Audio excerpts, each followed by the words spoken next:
এজন্য আল্লাহ রাব্বুল আলামিন বলেন, ইয়া আইয়ুহাল্লাযীনা আমানু কুতিবা আলাইকুমুস সিয়াম কামা কুতিবা আলাল্লাযীনা মিন ক্বাবলিকুম লাআল্লাকুম তাত্তাকুন। আল্লাহ রাব্বুল আলামিন পবিত্র আল কোরআনুল কারীমের ২ নম্বর সূরা সূরাতুল বাকারা ১৮৩ নম্বর আয়াত আল্লাহ পাক সুবহানাহু ওয়া তাআলা বলেন, ইয়া আইয়ুহাল্লাযীনা আমানু, হে ঈমানদারেরা ও বিশ্বাসীরা, কুতিবা আলাইকুমুস সিয়াম, আমি আল্লাহ পাক সুবহানাহু ওয়া তাআলা তোমাদের জন্য আমি সিয়ামকে, রোজাকে আমি আল্লাহ পাক সুবহানাহু ওয়া তাআলা ফরজ করে দিয়েছি। জোরে বলেন সুবহানাল্লাহ।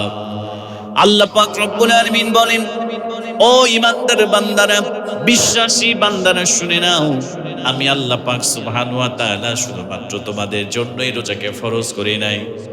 আমি আল্লাহ পাক সুবহানাহু ওয়া তাআলা তোমাদের জন্যই রোজাকে শুধু ফরজ করি নাই, সিয়াম সাধনাকে ফরজ করি নাই। আল্লাহ পাক রব্বুল আলামিন বলেন, কামা কুতিবা আলাল্লাযীনা মিন ক্বাবলিকুম, আমি আল্লাহ পাক সুবহানাহু ওয়া তাআলা তোমাদের পূর্ববর্তী যারা ছিল, আমি আল্লাহ পাক তাদের জন্য রোজাকে ফরজ করে দিয়েছিলাম। জোরে বলেন সুবহানাল্লাহ। আল্লাহ পাক সুবহানাহু ওয়া তাআলা বলছে, কুতিবা আলাইকুমুস সিয়াম, আমি তোমাদের জন্য আমি রোজাকে ফরজ করে দিয়েছি, কামা কুতিবা আলাল্লাযীনা মিন ক্বাবলিকুম, আমি আল্লাহ পাক সুবহানাহু ওয়া তাআলা শুধুমাত্র আমি তোমাদের জন্য রোজাকে ফরজ করেছি, বিষয়টি এমন নয়, এর পূর্ববর্তী যারা ছিল আমি তাদের জন্য আমি রোজাকে ফরজ করে দিয়েছি। জোরে বলেন সুবহানাল্লাহ। সম্মানিত প্রিয় ভাইয়েরা, রমজান মাস অত্যন্ত ফজিলতপূর্ণ একটি মাস। র মিম দদ এই মাদ্দা থেকে, রমদুন শব্দ থেকে এই শব্দটির উৎপত্তি হয়েছে। আল্লাহ রাসূল বলেন, যেমন আগুন যেমন খড়কুটোগুলোকে, লাকড়িগুলোকে জ্বালিয়ে পুড়িয়ে দেয়, এই রমজান মাস আসে আমাদের কাছে আমাদের পাপ রাশিকে, আমাদের পাপাচারকে, আমাদের অপরাধগুলোকে এই রমজান মাস আসে ধুয়ে মুছে পরিষ্কার করে দেওয়ার জন্য। জোরে বলেন সুবহানাল্লাহ। আমাদের গুনাহগুলোকে, আমাদের পাপগুলোকে আগুন যেমন করে খড়কুটো জ্বালিয়ে দেয়, এই রমজান মাস আসে আমাদের পাপগুলোকে জ্বালিয়ে পুড়িয়ে সারখার করে দেওয়ার জন্য, আমাদেরকে আল্লাহর প্রকৃত বান্দা হিসেবে গড়ে তোলার জন্য, আত্মসংযমী হওয়ার জন্য এই রমজান আল্লাহ পাক আমাদের মধ্যে পাঠিয়ে দেন। জোরে বলেন সুবহানাল্লাহ। এজন্য একজন মুসলমানের কাছে, একজন ঈমানদারের কাছে এই রমজান হচ্ছে একটি গুরুত্বপূর্ণ একটি মাস। এজন্য সম্মানিত প্রিয় ভাইয়েরা, এই রমজানের অনেক ফজিলত রয়েছে, একজন রোজাদারের অনেক মর্যাদা রয়েছে। আল্লাহ পাক রাসূল, আল্লাহ পাকের হাবিব বিশ্ব নবী সাল্লাল্লাহু আলাইহি ওয়াসাল্লাম তিনি বলেছেন, ইযা দাখালা রমাদান, যখন তোমাদের মধ্যে রমজান মাস এসে উপনীত হয়ে যায়, আল্লাহ রাসূল সাল্লাল্লাহু আলাইহি ওয়াসাল্লাম তিনি বললেন, ফুতিহাত আবওয়াবুল জান্নাহ, আল্লাহ পাক জান্নাতের দরজাগুলো খুলে দেন। জোরে বলেন সুবহানাল্লাহ।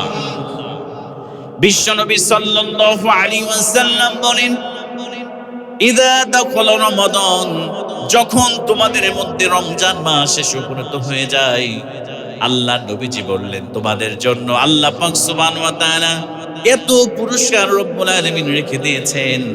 বিশ্বনবী বললেন, যখন রমজান মাস তোমাদের মধ্যে উপনীত হয়ে যায়, আল্লাহ পাক রব্বুল আলামিন জান্নাতের দরজা সমূহ খুলে দেন। জোরে বলেন সুবহানাল্লাহ। এরপরে বিশ্বনবী সাল্লাল্লাহু আলাইহি ওয়াসাল্লাম তিনি বললেন, ও আমার সাহাবীরা শুনে নাও, রমজান মাস আসলে জান্নাতের দরজাগুলো খুলে দেওয়া হয়, আর রমজান মাস আসলে জাহান্নামের দরজাগুলোকে বন্ধ করে দেওয়া হয়, আর শয়তানকে শৃঙ্খলাবদ্ধ করে ফেলা হয়। জোরে বলেন সুবহানাল্লাহ। আমার মুসলমান কলিজার টুকরা প্রিয় ভাইয়েরা, বিশ্ব নবী সাল্লাল্লাহু আলাইহি ওয়াসাল্লাম একজন রোজাদার ব্যক্তি যিনি হবে, যিনি আল্লাহ পাকের হুকুম সিয়াম সাধনা করবে, যিনি রোজা রাখবে, বিশ্বনবী সাল্লাল্লাহু আলাইহি ওয়াসাল্লাম আল্লাহ রাসূল বলেছেন, একজন রোজাদারকে এমন 5টা পুরস্কার আল্লাহ পাক সুবহানাহু ওয়া তাআলা দান করে, এই পাঁচটা পুরস্কার আল্লাহ পাক কোন নবীর উম্মতকে আল্লাহ পাক দান করে নাই। জোরে বলেন সুবহানাল্লাহ। আল্লাহ রাসূল বলছে একজন রোজাদারকে আল্লাহ এমন পাঁচটি পুরস্কার আল্লাহ পাক সুবহানাহু ওয়া তাআলা দান করেন, এই পাঁচটি পুরস্কার আল্লাহ পাক সুবহানাহু ওয়া তাআলা পৃথিবীর অন্য কোন নবী রাসূলকে আল্লাহ দান করে নাই। একমাত্র কেবলমাত্র আমি নবী মুহাম্মদের উম্মতদেরকে আল্লাহ এই পাঁচটি স্পেশাল পুরস্কার আল্লাহ রোজাদারদের জন্য দান করেছেন। জোরে বলেন সুবহানাল্লাহ। এবার সাহাবায়ে কেরাম বললেন, ইয়া রাসূলুল্লাহ, ইয়া হাবিবাল্লাহ, কোন পাঁচটি পুরস্কার আল্লাহ পাক সুবহানাহু ওয়া তাআলা স্পেশালি আমাদের জন্য দান করেছে? ইয়া রাসূলুল্লাহ, আপনি আমাদেরকে জানায় দেন। আমার প্রিয় ভাইয়েরা, বিশ্ব নবী সাল্লাল্লাহু আলাইহি ওয়াসাল্লাম বললেন, এক নম্বর স্পেশাল পুরস্কার রোজাদারদের জন্য যেটা, সেটা হলো একজন রোজাদারের মুখের ঘ্রাণ, মুখের গন্ধটা আল্লাহর কাছে মিশক আম্বরের থেকে অধিক প্রিয়। জোরে বলেন সুবহানাল্লাহ। আল্লাহ রাসূল বললেন, একজন ব্যক্তি যখন রোজা রাখে, এই রোজাদারের মুখের মধ্যে যে একটা দুর্গন্ধ তৈরি হয়, আপনি মুখ নিয়ে যদি ছেলের সাথে কথা বলতে চান, স্ত্রীর সাথে কথা বলতে চান, বন্ধুর সাথে কথা বলতে চান, দেখবেন একটু নাক সিটকাবে, হয়তো বলেই ফেলবে অনেকে যে তোমার মুখ থেকে দুর্গন্ধ বের হচ্ছে। ঠিক কিনা বলেন? আল্লাহ রাসূল বলছে একজন রোজাদারের ওই মুখের দুর্গন্ধটা দুনিয়ার মানুষের কাছে খারাপ মনে হলেও, কষ্টদায়ক মনে হলেও, এটা আল্লাহর কাছে মিশক আম্বরের থেকে আল্লাহর কাছে অধিক প্রিয়। জোরে বলেন সুবহানাল্লাহ। আমার মুসলমান প্রিয় ভাইয়েরা, এবার বিশ্ব নবী সাল্লাল্লাহু আলাইহি ওয়াসাল্লাম বললেন, রোজাদারের জন্য দুই নম্বর স্পেশাল পুরস্কার হলো, বিশ্ব নবী সাল্লাল্লাহু আলাইহি ওয়াসাল্লাম বলেন, এই পৃথিবীর মধ্যে, সমুদ্রের মধ্যে, নদীর মধ্যে, পুকুরের মধ্যে, এক কথায় পৃথিবীর পানির নিচে যত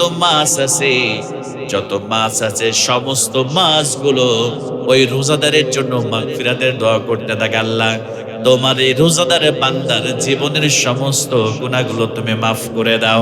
জোরে বলেন সুবহানাল্লাহ। এরপরে তিন নম্বরে রাসূলুল্লাহ সাল্লাল্লাহু আলাইহি ওয়াসাল্লাম বললেন, একজন রোজাদারের জন্য আল্লাহ পাক রব্বুল আলামিন তিন নম্বরে যে স্পেশাল পুরস্কার রেখে দিয়েছেন, সেটি হলো আল্লাহ পাক সুবহানাহু ওয়া তাআলা প্রত্যেক দিন জান্নাতকে নতুন নতুন সাজে সুসজ্জিত করেন। আল্লাহ পাক সুন্দর করে ডেকোরেশন করেন, প্রত্যেকদিন জান্নাতকে নতুন নতুন সাজে সাজান।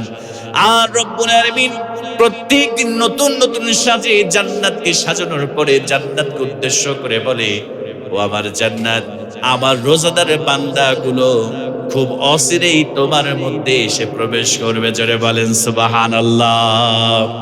আমার প্রিয় ভাইয়েরা, চার নম্বরে স্পেশাল পুরস্কার রোজাদারের জন্য, যেটা হলো আল্লাহ নবীজি বিশ্ব নবী সাল্লাল্লাহু আলাইহি ওয়াসাল্লাম বললেন, এই রমজান মাসে আল্লাহ শয়তানকে শৃঙ্খলাবদ্ধ করে রাখেন।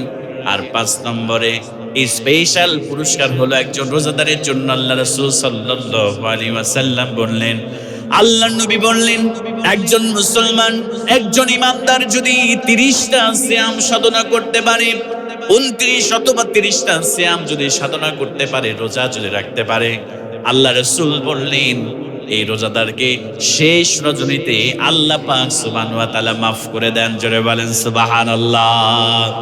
সাহাবায়ে কেরাম বললেন, ইয়া রাসূলুল্লাহ, ইয়া হাবিবাল্লাহ, হুজুর গো, এইটাই কি সেই লাইলাতুল কদরের রাত নাকি? আল্লাহ রাসূল বললেন, না না না, এইটা লাইলাতুল কদরের রাত না। আমার সাহাবীরা শুনে নাও, একজন ব্যক্তির উপরে যদি কোনো কাজ দেওয়া হয়, ওই কাজ যদি সে শেষ করে, তারপরেই তাকে কিন্তু পারিশ্রমিক দেওয়া হয়, মজুরি দেওয়া হয়।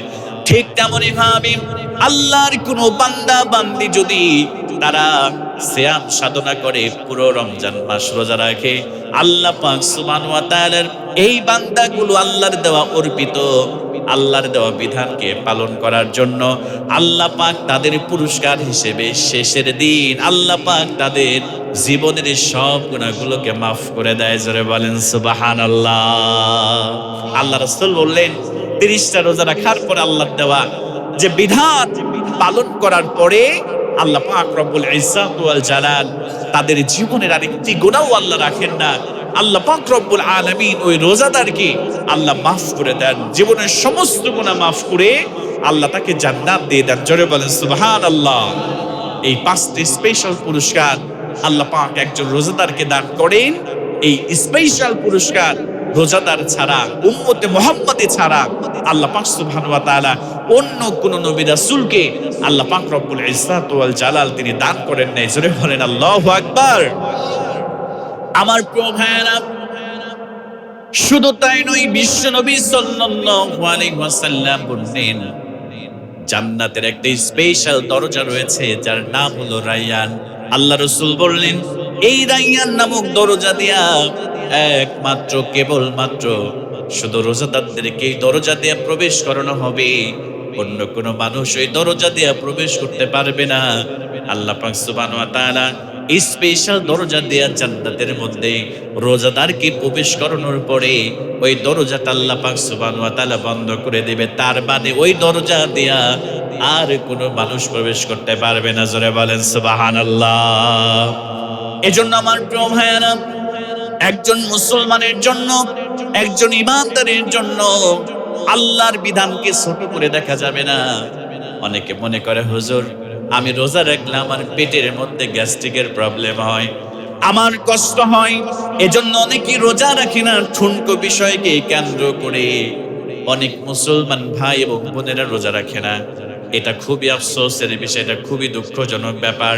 ও মুসলমান, রমজান মাস পাওয়ার পরে যদি আপনি আপনার জীবনের গুনাহগুলোকে মাফ না করাইতে পারেন, আপনি যদি আপনার জীবনের সমস্ত গুনাহগুলোকে আল্লাহর কাছে মাফ না করাইতে পারেন, এর থেকে কপাল পুরা, এর থেকে দুঃখের বিষয় আপনার জন্য আর কিছুই হতে পারে না। কথা বলেন ঠিক কিনা? অনেক সুস্থ স্বাভাবিক মানুষ দেখলে আফসোস লাগে, সুস্থ মানুষ, স্বাভাবিক মানুষ, শরীর স্বাস্থ্য ভালো, কিন্তু আল্লাহ পাক সুবহানাহু ওয়া তাআলা রোজাকে ফরজ করেছে, এই রোজা অনেকে রাখে না। কথা বলে ঠিক কিনা? এরকম আছে না নাই বলে তো ভাইয়েরা? কিছুই মনে করে না, নিজে সুস্থ আছে, স্বাভাবিক আছে, রোজা রাখার মতো সক্ষমতা আছে।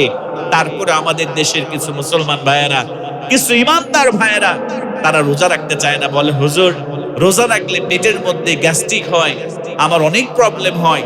আপনি ঠুনকো বিষয়ের কারণে আপনি এই ইখতিয়ার আল্লাহ পাক সুবহানাহু ওয়া তাআলা দেয় নাই যে আপনি রোজা ভেঙে ফেলবেন, আপনি রোজা রাখবেন না।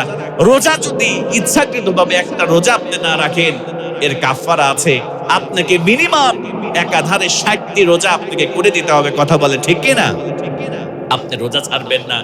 একজন মুসলমান, একজন ইমানদার, সে কেমন করে তার জীবনের গুনাহগুলোকে মাফ করে সে তার লক্ষ্য, তার উদ্দেশ্য আল্লাহর জান্নাত হাসিল করা যায়, এই রমজান মাসে সেই প্রচেষ্টা তাকে রাখতে হবে। কথা বলে ঠিক কিনা? আর যদি আপনি রমজান মাস পাওয়ার পরেও আপনি যদি নিজের জীবনের গুনাহগুলোকে মাফ না করাইতে পারেন, আপনার থেকে কপাল পোড়া, আপনার থেকে দুর্ভাগা, আপনার থেকে হতভাগা এই পৃথিবীর মধ্যে আর একজন হতে পারে। আমার প্রিয় ভাইয়েরা, যারা রোজা রাখবেন না, বিশ্ব নবী সাল্লাল্লাহু আলাইহি ওয়াসাল্লাম তাদের জন্য বদদোয়া করেছে। ভালো করে লক্ষ্য করেন, আল্লাহর নবীজি সাল্লাল্লাহু আলাইহি ওয়াসাল্লাম তিনি একদিন মিম্বরের উপরে উঠলেন, প্রথম থাকের উপরে যখন পা রাখলেন, আল্লাহর নবীজি আমিন বললেন। দ্বিতীয় থাকে যখন পা রাখলেন, আল্লাহর নবীজি আবার আমিন বললেন। তৃতীয় থাকে যখন পা রাখলেন, আল্লাহর নবীজি আবার আমিন বললেন। আমার প্রিয় ভাইয়েরা, সাহাবায়ে কেরাম জিজ্ঞেস করলেন, ইয়া রাসূলুল্লাহি, ইয়া হাবিবাল্লাহ, আপনাকে তো পূর্বে তো এমন কোনো কথা বলতে দেখি নাই, এমন কোন আচরণ তো আমরা দেখি নাই। আপনি 3টা সিঁড়িতে পা রাখার পরে আপনি আমিন বললেন। ইয়া রাসূলুল্লাহি, ইয়া হাবিবাল্লাহ, আমরা এর কারণটা জানতে চাই। আল্লাহর নবীজি বললেন, সাহাবীরা, প্রথম সিঁড়িতে যখন পা রাখলাম, আমি তখন জিবরিল আলাইহিস সালাতু ওয়াস সালাম এসে আমার কাছে বলল, ইয়া রাসূলুল্লাহি, ইয়া হাবিবাল্লাহ, আপনার নাম শোনার পরেও যারা দরুদ পাঠ করে না, আপনার উপরে দরুদ পড়ে না, তার ধ্বংস হয়ে যাক, তার মতো হতভাগা এই পৃথিবীর মধ্যে আর নাই, কপাল পুরার নাই, তার ধ্বংস হোক। আমি রাসূল আমিন বললাম। দ্বিতীয় সিঁড়িতে পা রাখার পরে আমিন বললাম। আমার কাছে জিবরিল বললেন, ইয়া রাসূলুল্লাহ, ইয়া হাবিবাল্লাহ, রমজান মাস পেল কিন্তু নিজের জীবনের গুনাহগুলোকে মাফ করে নিতে পারলো না। ওই ব্যক্তির মতো হতভাগা, ওই ব্যক্তির মতো কপাল পুরার কেউ নাই। ওই ব্যক্তি ধ্বংস হয়ে যাক। আমি রাসূল আমিন বললাম।